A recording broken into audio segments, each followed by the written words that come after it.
Hey guys, thank you so much for joining us for another session of Dialogues That Matter. Good evening, and thank you so much, like I said, for joining us. We have today with us someone really special, and this session is a Teachers' Day special where our focus is on education, where we want to talk about the quality of education, the kind of teachers that are there worldwide and in the country in the different sectors. For the same, we have with us today Meenakshi Gairola. Thank you so much for joining us, Meenakshi. It's a pleasure to have you. Hey Shruti, thank you so much for having me here.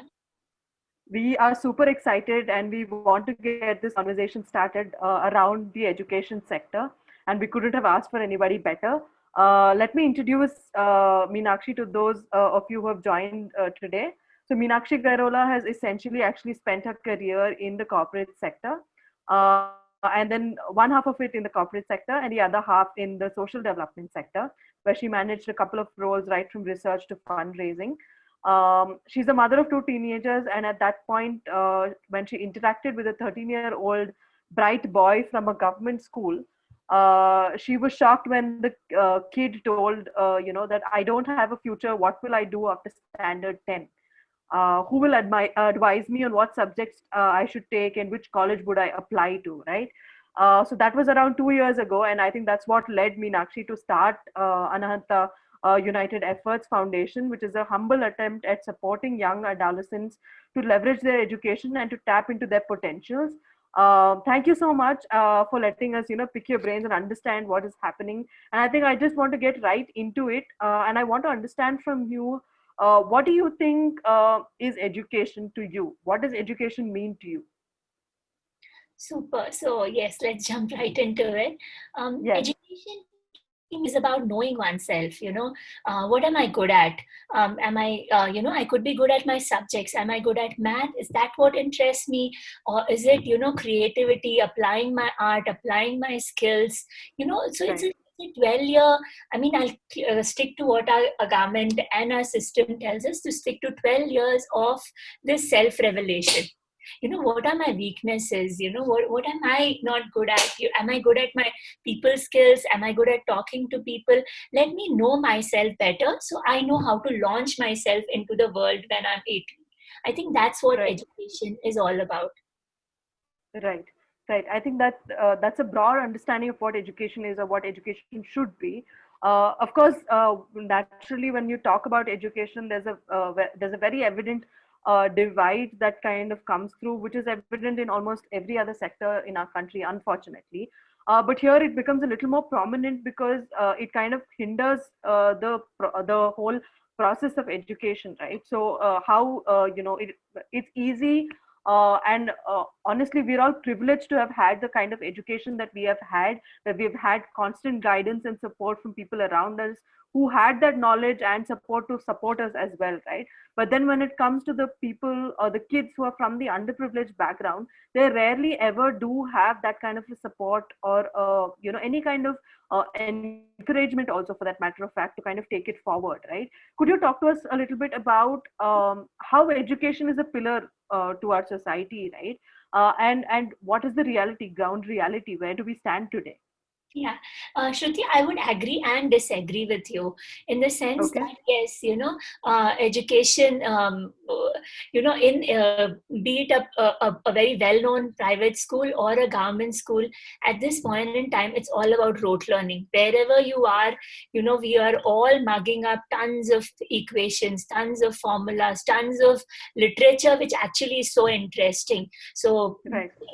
whichever system you're doing, the application part is unfortunately missing across the board. And and that self revelation about ourselves is totally knocked out of the picture. How many of us are Right.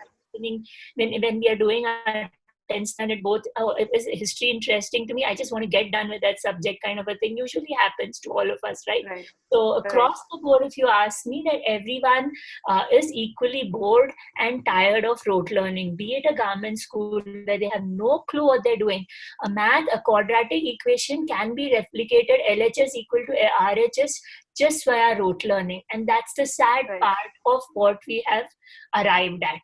right? A Right. private school child might, I need to get it done with math, and hence he's rote learning, or she's rote learning and getting done with it. Similar is the case in a in a government school also. And there is Right. always those, and there are always those who are taking that extra effort, be it the private or the government, to understand, savor whatever they're doing and work at it. But as Right. such, is our system allowing us to do? Maybe majority it is not, right? Right. Right. So that's where, I would disagree. But where I agree with you is that, yes, education has come a long way, from where we were, if you see our historic 5-year plans and the way our data was shared, yes, we have come, these Akshay Patra schemes, the food midday meal schemes, which attracted children to come. It became a safe haven. When I visited a government school, when I was doing my research for United Efforts, I visited one of a small little government school right here in BTM layout in Bangalore, where the teacher said, you're expecting us to teach math and English. For the child who's coming, for a fifth standard child who's coming over here, he's had a horrible night. His mother and mother was beating up his wife. His father was beating up his wife. He saw all of that. He's totally confused. He's totally puzzled. These 8 hours or whatever he's spending with us are those peaceful hours in his day. And Right. here you're expecting us to make sure he's understanding English and physics, and English and math and everything. Let's be Right. practical about it. That's the ground reality about how Right. much is possible and how much. But that said, yes, there has been a positive step. The child is at least coming to school and having that, Right. one meal a day, having a peaceful teacher who's not hitting him or beating her, and trying to show her, make her see the other side of life. Like that education can bring. You and I are talking happily from the confines of a room only because of education. So yes, it's a super Right. strong pillar that is a part of our lives. Can it be shaped better? Definitely yes. There's always room for improvement in anything, right? So yes, definitely in Right. the space of education. Right. At this point, I just want to kind of go back to something that you mentioned a little prior to this is when you talk about education or learning per se, I think a lot of people associate it with rote learning, like you said, right? A lot of the things, or at least specific subjects, are associated with rote learning, right? That interest is either not developed or is not given scope to develop at all. Whether it's a subject like history or name the subject, no matter what the subject, right? Could you talk to us a little bit about the importance of having a mix of theory plus practical, maybe field trips and things like that, irrespective of whether it's a private school or government school or whatever it is? But how is that important to kind of shape a human and kind of like a holistic approach towards education? True. Okay.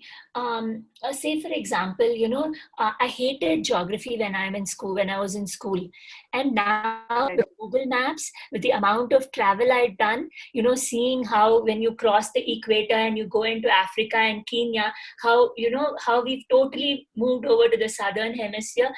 Geography as a subject is absolutely beautiful. you know Right. in our subjects, when we open our textbooks and we know there are 15 chapters to be covered, right from the crust of the earth till the transportation system and all of it, you're dead Right. tired. You don't want to learn the subject. Yeah. Let's so where what have we done wrong? Isn't it? What have we done wrong? Or rather than what have we done wrong, how can this be improved? Isn't it? Right. Can this be made more experiential? Here, I would like to take the example of eVidya Loka. That's another NGO Mhm. that's doing beautiful work in this, and they're working with rural children. And I've seen them using, Skype to enter the classrooms of a remote Chhattisgarh school. A Right. remote village school. And out there, with the help of Google Maps, he's taking them into a journey to the Taj in Agra. Right. Their Right. volunteers are dialing up from Brazil and showing them the background of how a different country looks. Right. That is, and then gets triggered. Oh God, did I see, different type of trees over there? Why is it so? They were more coniferous trees over there. And here, we see more of deciduous trees over here. That is, can we bring in, you really don't have to travel all to Brazil to make them understand, with technology at our hands, a lot can be experienced. Does it have to be 15 chapters to master the subject of geography, or does it have to be 5 chapters to trigger that interest in the child, make the child do projects which are more relevant and application oriented? How do I make sense of this use? Why is my soil different from the soil out there, and hence why what I am eating is very different from what they are eating over there, because it's extremely different journey. But in our scheme of things, it's all about marks. How much did I score in 10th grade? So my poor teacher is all focused towards making me do well in that, rather than helping me enjoy and savor that subject. So, yeah. Right. I think what you're kind of hinting towards is the idea that education is not just something that's in the student's domain, right? A lot of it comes from the parents and the teachers. Whether it's the way the parents kind of mold your kids and the kind of attitude they have towards the education. Similarly, teachers, like if teachers are pushing you towards the marks, then obviously your students are also going to be oriented in that manner, right? So any insights on what kind of approach teachers and parents could have? I think I wouldn't say should have, but could have. Yeah. It's a vicious circle. It's very difficult, all said and done. There is a very different school called the Krishnamurti Foundation. They run the schools like the Valley School. Yeah. So there are those very different schools. Until 8th standard, you can climb a tree, you can do whatever you want, look at a snail for hours and, experience everything. That's up till 8th. The minute you step into 9th, you have to work. The teachers don't have a choice. It's very same teachers who are really, pushing me to savor are now saying, listen, beta, now enough. Now let's also start looking at your marks. Let's start looking at how you present in your board exam. That's not wrong. That's not completely wrong. But can we think a little differently about what our board exams are meant to do for us? And can they again help us in create that self-awareness that I love history, I love that subject, that's what I want to do for the rest of my next decade of studies? Can they help? Can that board exam make me understand that, listen, why am I studying chemistry, right? Can it be something different? And my teachers are forced to do what they're doing because the system requires us to do that. So we can't blame our teachers also as much as we'd like to. Right. I think it's not just about the students, teachers, parents, or anything. It's a mix of. It's almost a culmination of all of this put together that kind of sets up the whole system against the way they're working, right? So it's a mix of these, and like you said, we can't pinpoint one thing or the other. They all need to work like a well-oiled machine together, right? That's when we can see the results. And it has to happen one at a time, which foundations like yours are doing in the right direction. So that's one good thing, I guess. What I think from what you're saying, I think I want to talk about the education policy that has now come into action or will come into action. But before I get into that, what I want to understand is, of course, education is an important part of the SDGs, which is the Sustainable Development Goals, right? It talks about quality education. And when they talk about quality education, they mean quality education for everybody. And by everybody, they mean irrespective of your level of income, irrespective of your caste, creed, gender, everything put together, it's meant to be education for everybody, right?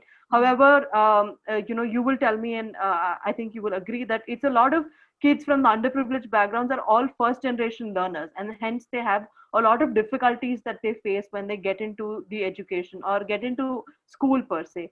How can we tackle that? What are the things that we can do to kind of tackle that?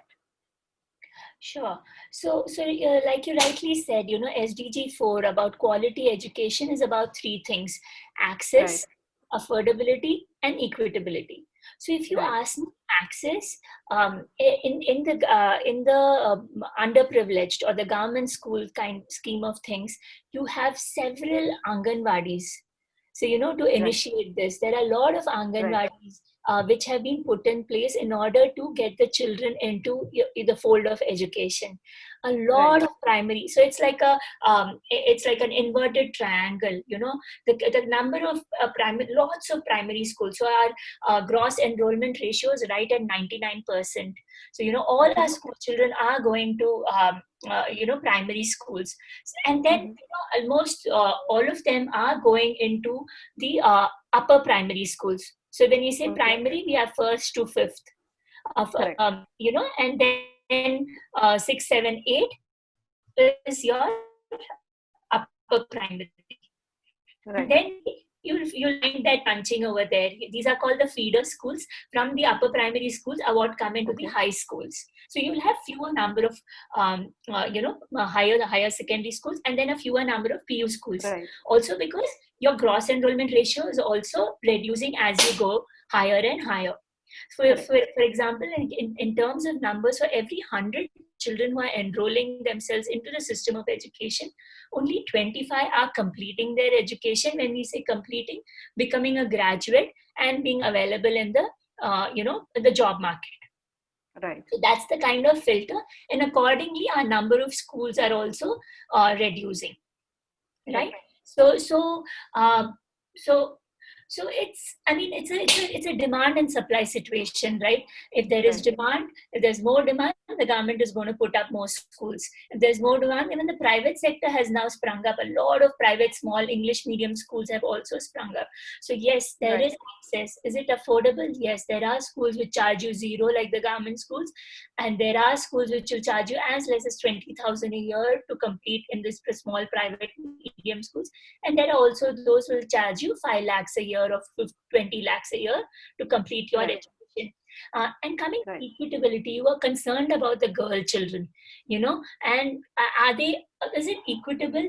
As far as I have seen the data, it's much better than what it was. There are, everyone is, at least in the south of India, we are seeing a lot of girls coming into schools. But the problem lies in, are they completing their 10th grade?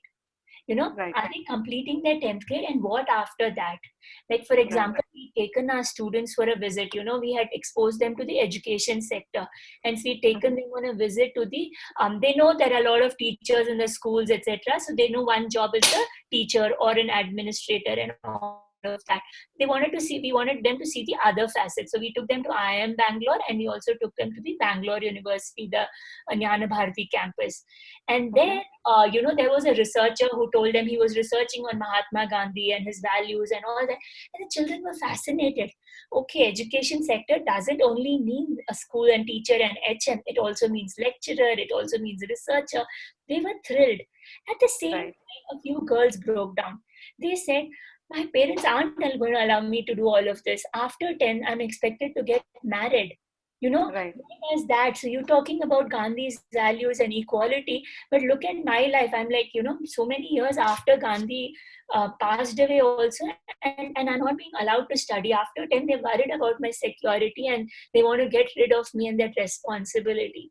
So it's a mindset change. I mean, the government is pushing for equation. There was Sarva Shiksha Abhiyan, there is NEP, all of that. But this mindset, and it's a lot of parameters that are playing in the child, in the parent's mind also, who's coming from an underprivileged background. He or she has a certain standing in that society. He doesn't want to let go of that. Yes, I've educated. I've done my duty till 10th grade. Now it's the in-laws' responsibility, and those kind of medieval kind of thing comes in. Yeah. I think another thing that's coming to my head as you're talking about this is I'm coming to recount a trip that I made to the rural Karnataka, a couple of districts. And I remember one of the teachers, if I'm not wrong, who kind of brought it to my attention and was saying that this particular village has a school that's only till primary school. That means that kids are able to study only till primary school, and for if they have to study beyond that, go into high school, they have to go to another village. And to go to that village, they do not have the facility of, say, a good road or transport or anything of that sort, which becomes all the more dangerous for, say, a girl child and things like that, right? So I think when we talk about education, especially in the rural sector, it's not just about affordability and accessibility of directly to that education in the educational institute, but also the other challenges that they need to overcome, right?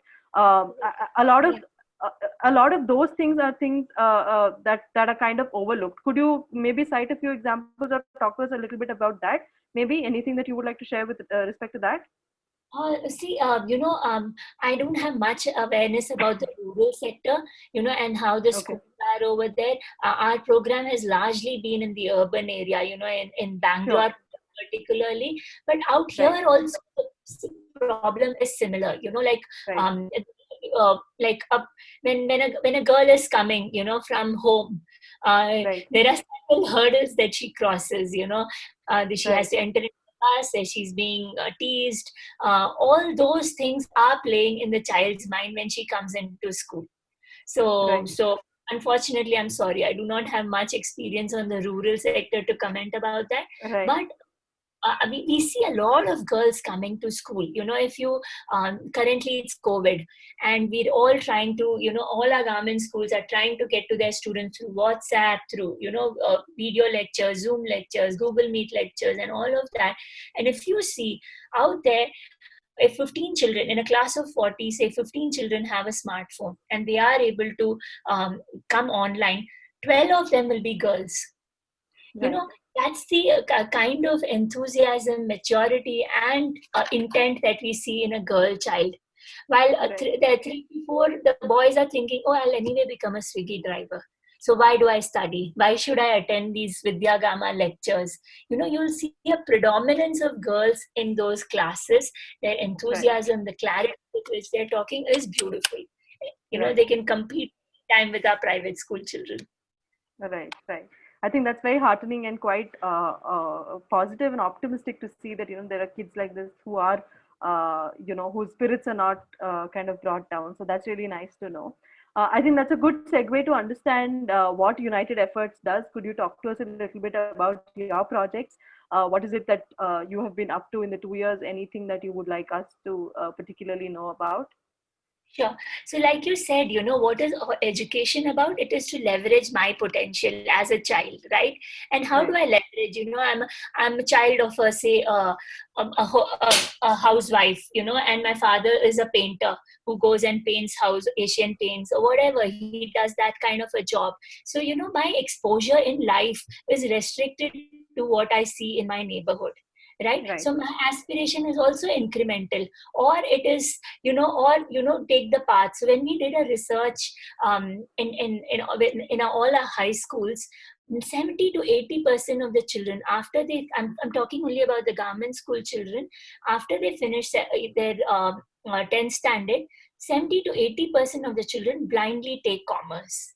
They have no clue they're thinking they're right, escaping math and science, only to know that their life is going to be ruled by numbers for the rest of their life, right? and right, then and then a few of them take arts, and handful of them only take science, thinking that it's a very costly business, right? right, There's no awareness. So how, I'm someone who loves economics, and here I'm getting pushed into something, just because my neighbor did it, I'm going to go and do it.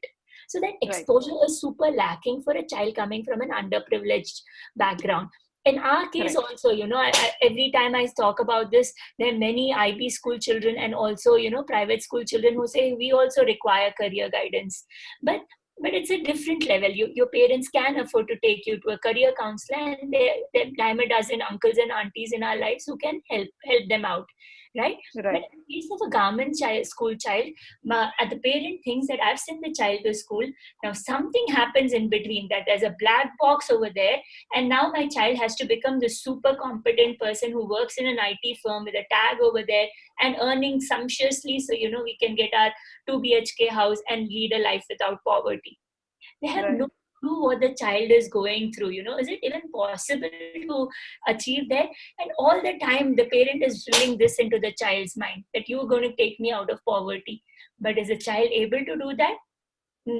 That's a good question. But a lot of them, like only 40% of our children who complete 10th standard graduate from 10th standard. In the sense, the pass percentage at 10th in government schools in South Bangalore is around 40%, Okay. right? 40 to 50%. So what is happening? How is this child supposed to overcome all odds and reach there, right? So can we give exposure to these children? There are wonderful opportunities. There's healthcare. You don't only have to be a doctor. Doctor is one of the things out there. So you can be a hospital administrator. You can be a surgeon. You could be a technician. There are loads of opportunities out there. If you want to get into the armed forces, what is it all about? So that's the job United Efforts is doing. We're trying to bridge that gap, so that these children are able to see the many opportunities. They don't blindly take commerce and have some clarity on what they're doing and why they're doing. Right? So what United Efforts does in the last 2 years, we've piloted our program in 8 schools. Right? Mm-hmm. It's a 3-year long program. We start with 8th graders, start exposing them, take them on industry visits. So for example, we took them for armed forces, we took them on a visit to the MEG, that is the Madras engineering group here in Alsur. We took them to parachute regiment. They were awed, and at the same time, they were also practical, that probably this is not my cup of tea. I'm not someone who can do so much discipline and rigor and hard work to be there in the armed forces or join the Navy or the Air Force. And then we took them to a BPO company. And there, when the HR manager said that, you need 60% in your 10th standard, 12th standard, and your graduation to get a job over here, then children understood why the teachers drive them all for, get the percentage, right? So it's also about helping them open up the opportunities out there. We do classroom sessions. First, it's classroom sessions. Not all are interested in one area. So whatever is their interest, according to that, they are grouped, taken on industry visits, and finally, with the help of a mentor who improves their 21st century skills, what critically think, analyze, and arrive at my SWOT. What are my strengths? What are my weaknesses? What are the things that are keeping me back? All of that, and then tell me, this is my career plan A and this is my career plan B. So putting them on that trajectory through this 3-year journey is the mission of United Efforts. And the intent is that we are able to be low cost and ensure that the service is available to all the 2 crore students who are graduating from the government system in high schools. Right. I think definitely it sounds like something anybody can benefit from, especially if you're someone who is right now in the budding stages and learning and trying to see what is there out in the world. So it definitely seems like one step that will help in a lot of ways. Again, I think coming back to what you said, which is, when you take them even on the visits, there's this realization that dawns that, there's a certain percentage of marks required for this to happen, this to happen, this to happen. That's when I get this. And then, of course, it also opens up horizons and things like that. Do you think the new education policy is one step towards removing that mindset about marks, and a little bit more on the side of comprehensive education and more of a holistic approach for the students? And do you think it will be able to be implemented at the underprivileged level as well? What are your thoughts on that as someone who is, at the ground level? Yeah, so the new education policy is certainly a step in that direction. It's a more holistic, a well thought out, a really well thought of policy that has come out. How is it going to be implemented? There are, that's what we've got to see. What is a plan of action? But if you see the policy per se, it's beautiful. It's going to first curb this, frustration in the children that have been through this education system for 10 long years. I've sat and got bored to death with different subjects, and yet look at me, I've not even passed my 10th standard. Why is that? Because nowhere down the line were you caring about my marks. I just graduated from class to class. You didn't want to hurt my feelings, so I also didn't study too hard, and that is where I am. So they've nicely, made logical blocks out of it. It's 5 plus 3 plus 3 plus 4. So right from, my LKG, UKG, nursery, LKG, UKG, first standard, second standard, that's the first chunk, And so what happens is, when you ask a teacher in a government school, why is your pass percentage low? He's saying, you give me all students who can't even read and write, and you expect me to, expect them to complete their 10th standard. That's not a joke. So you're building a strong foundation. That seems to be the key message that I'm getting from NEP. If you hear Dr. Madhav Chavan talk from Pratham Education Foundation, that's what he's most kicked about. That yes, Right. we are finally giving that importance to those foundational years and making sure the child comes out enough literate and enough numerically literate to manage the world, even if they don't continue or something happens in between. Correct. The second Right. beautiful step that they have introduced is the question of vocational education.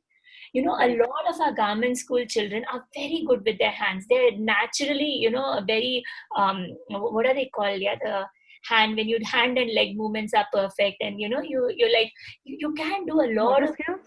motor skills. They're very gifted with their motor skills and their quick commonsensical thinking. We are killing it in the vocational skilling competitions across the world, right? So Right. in the class 6th itself, they are giving this choice to the child. Okay, if education, the way we are studying is boring, then why don't you guys take a look at this and get Right. going at that? And finally, the way they have, I studied in BITS Pilani, and we were lucky right then to not only have engineering subjects being, pushed down our throat. We the stream that I studied had enough of arts in it. So it Right. was, so I didn't only know my coding and etc etc. I also knew about entrepreneurial skills. I also knew about my communication skills. So it was Right. a lot holistic, and that is now the agenda, that your grad program, you're a physics grad, you're whatever grad, you will also be a holistic thinker. You will not only Right. think in one line. You will have a holistic approach which will have different streams coming in, and then you'll have a complete picture. It's not a Right. it's not a small fix to a small physics problem, but a holistic answer to a nice problem. So I, Right. I really love the way the NEP has been thought, has come out after long years, and we all I think we have good leaders out there, even in the education system. Like, we have a lot of good leaders in the private sector to make this happen. Right. Right. I think that kind of beautifully does sum up the entire policy and how we can be a little bit more hopeful to that. Almost as a follow-up to that question, I want to ask, what are your hopes for the future, and how do you think we can or we are being part of the solution?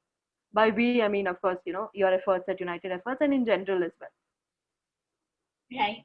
How can we be part of this large experience is to, um, uh, a very simple thing: volunteer. Right. Every person, every single person can make a difference. Especially the educated lot like you, who can spend an hour of their week. For Right. example, now in this COVID time, our government school children are clueless. What is this online education? I'm Right. so used to sitting in the school, being there. Now I'm confined in this little house. I'm supposed to watch the TV, learn my math and science and everything, do these worksheets all on my own, when there's so much happening around me in that little house. Right. How is this going to happen? So we have worked, we got a lot of volunteers, a lot of corporate volunteers are pitching in, and we call it as motivate and support. All you Right. have to do is tell the child, yes, it's difficult, and it's pretty crazy out there that you have to study all of this on your own and watch TV and just be your own master. But hey, if you do, Right. you'll also be someday helping out another child, like what I'm doing, because I put in those effort. I worked through my 10th standard. I didn't like my math and science, but listen, I did it somehow.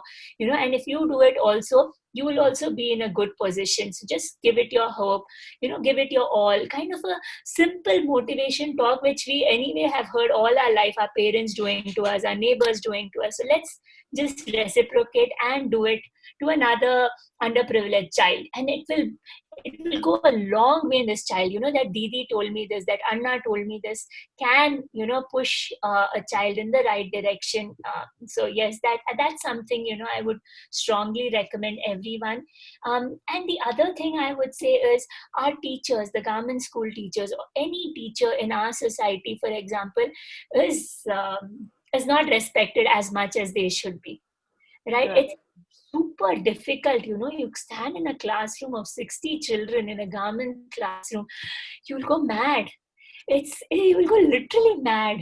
You wouldn't have Right. a choice but to use the stick. But Right. our teachers are doing a wonderful job. They're doing COVID duty. They're doing all kinds of things, other than teaching and being superhumans and changing lives. So Right. let's not only keep telling that government school teachers are, oh, the government school system doesn't work. They are working against all odds, all odds. Yes, there are always black sheeps here and there, but they are doing a beautiful. I mean, having worked in these 8 schools, my respect for teachers and the system has like grown 1000x.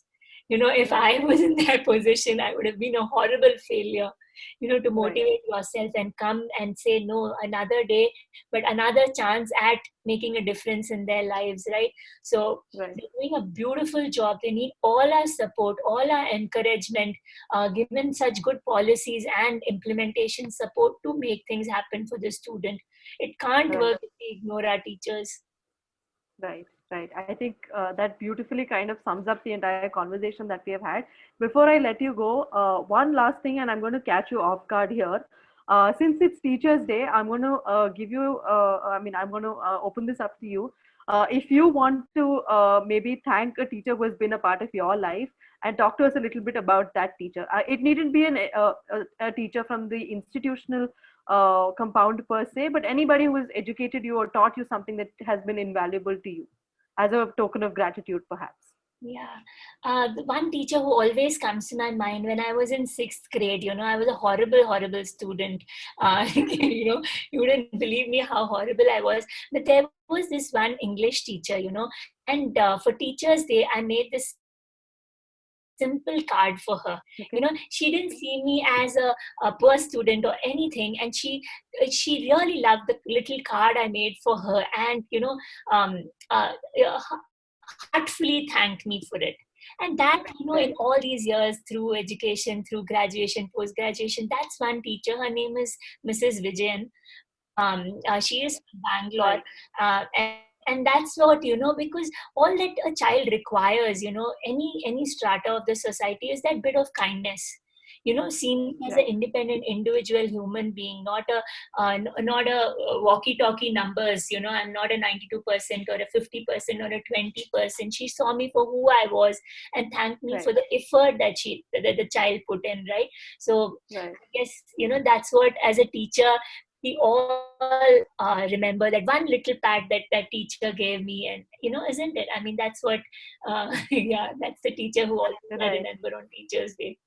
Right. Thank you. Thank you so much for sharing that. Just one last thing, and then I will let you go. Of course, we're living in testing and trying times, and things have been unprecedented and difficult for all of us. What is that one thing or a couple of things that you've been doing to keep yourself optimistic or positive? I again would go back to our teachers, in the government schools they're working. It's beautiful the way, they conducted the SSLC exams. In spite Right. of COVID, in all our government schools, these were centers, the way our block education officers, the teachers, all put in their effort. And it was a success which hasn't been celebrated as much as it has to be, and this was way Right. back in end of July, when we were peaking in Right. Bangalore, and things were going out of hand. And yet, if they did it with all their heart and showed that it is possible, that and I guess the education minister was right there at the forefront, ensuring all of that happens. So every day talking to any of our teachers, and seeing the effort they are doing is good enough motivation. We keep pushing them for more. I keep pushing my team to do more. I'm a horrible taskmaster, but that said, yes, it's our teachers in the government school whose effort, we really want all our schools to, perform, be there for their students, and they're doing a lot of good work, and that's what is keeping us going. It's education is as much about the teachers as it is, the output. The final finished product is the student, but the person who's molding them, caring for them, is our teachers. And yes, what better day than Teachers' Day than to appreciate Right. and Right. give the respect and honor they deserve. Definitely. I think just kind of winding up, saying that I think no better opportunity like Teachers' Day. Like Teacher Vijayan, a lot of teachers out there push their students and make sure that the best comes out of them. A heartfelt gratitude to all those teachers on behalf of everybody. And a salute to all the teachers who are doing the work that they do, irrespective of how things are. And this is perhaps us saying thank you. So, thank you so much. On that note, I think we will call this a day. Thank you so much. Thank you, Meenakshi. Thank you for sparing us time, and thank you for letting us know the gaps in the education system, how the new education policy is going to perhaps or is a ray of hope in that direction, and how things might get a little better. Thank you once again. Thank you so much, guys, for joining us. This was our Teachers' Day special. We have a lot of other interviews coming. We have planned for you. Thank you. This is our series where we talk to change makers, where Meenakshi was one of the examples. Thank you so much, guys. I will see you next week with another special guest with something else that where we can pick their brains.